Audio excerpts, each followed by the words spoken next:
Hi everyone, this is Eric from Traders Helping Traders, and in this lesson I want to discuss with you how to use MACD. MACD is a very popular indicator.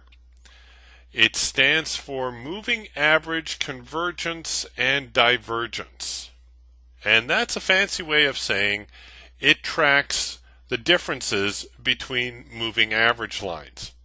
And when the moving average lines get close together, the indicator becomes closer together, and when the moving averages become further apart, the indicator becomes further apart.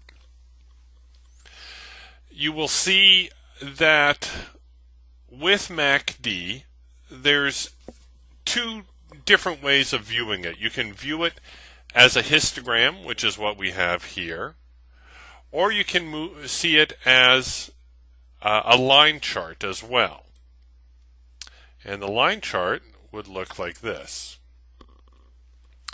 where it's the same idea, but it just kind of highlights the extreme of the histogram.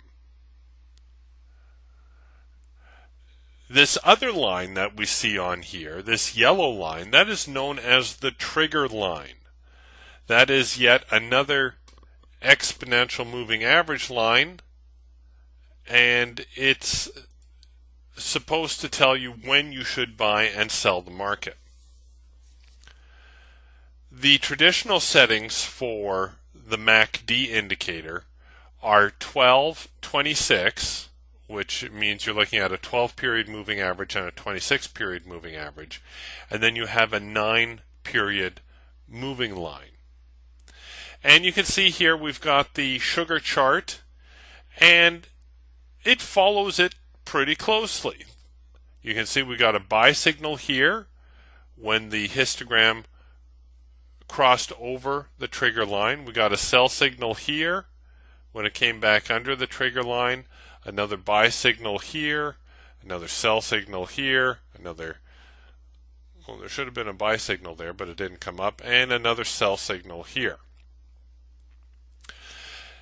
MACD is very accurate, but it is also a little bit slow. And I'm going to show you how you might correct that in just a minute. But before I do, I wanted to show you a couple of things on MACD. First off, MACD sometimes will top out or bottom out before prices do.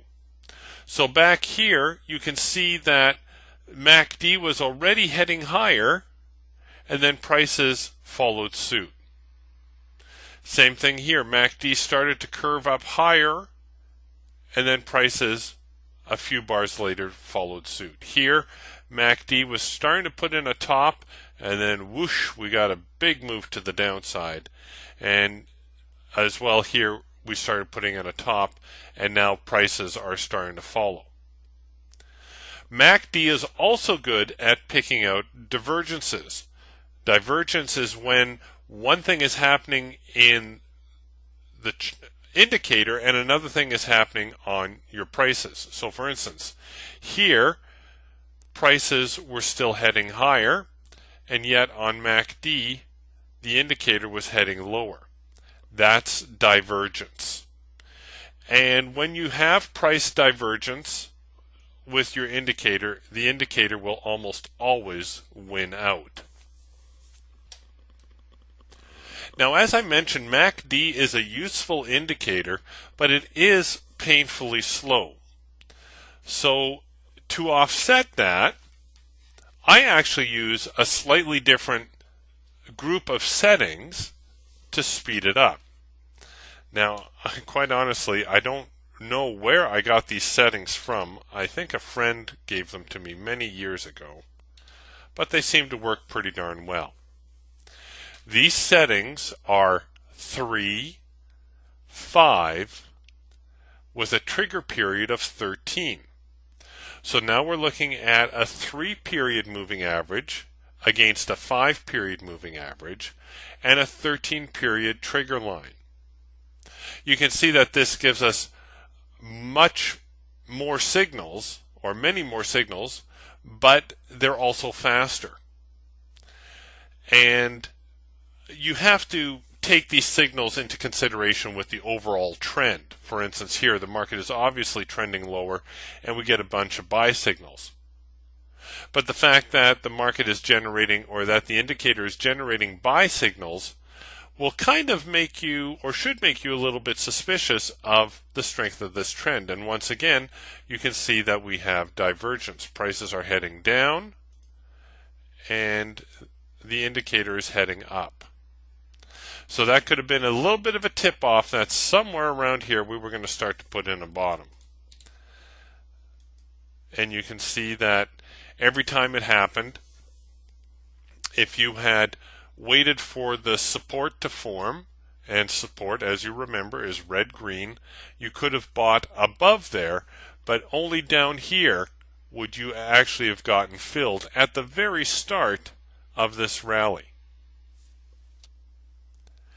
So that's definitely pretty exciting. The other way I like to deal with it is I will ignore the trigger line. You can actually take the trigger line right off if you want and just look at the crossovers. Now, you'll notice here when these bars change color, that's at what they call the zero line. And all that means is that the market is perfectly neutral. The idea here is that when MACD crosses the zero line, we're looking at an overall change in trend. Now you can see we got some little crossovers here, and once again you could look to buy above or below the crossover. So here we got a tiny little crossover to the upside, but you see even if we had looked to buy above this signal bar, we would not have been filled. Here we actually would have been a day later, but here was the crossover, so you know where the resistance is at, and you would have gotten into the market on the following day. Here's a rather big crossover. This one would have been hard to catch, or I probably would have been hesitating to sell it just because of the sheer size of the bar, but you get the idea. It crossed over and prices continued lower. Here it crossed over once again and prices continued higher. And now more recently we've gotten a crossover back to the downside, and now prices are starting to head lower again.